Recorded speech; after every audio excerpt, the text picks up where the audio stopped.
ఒక తోటలో ఒక కొమ్మలో ఒక పువ్వు పూసింది.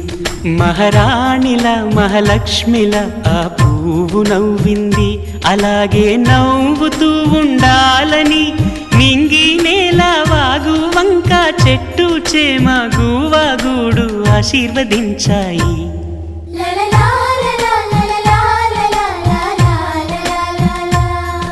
ఒక తోటలో ఒక కొమ్మలో ఒక పువ్వు పూసింది.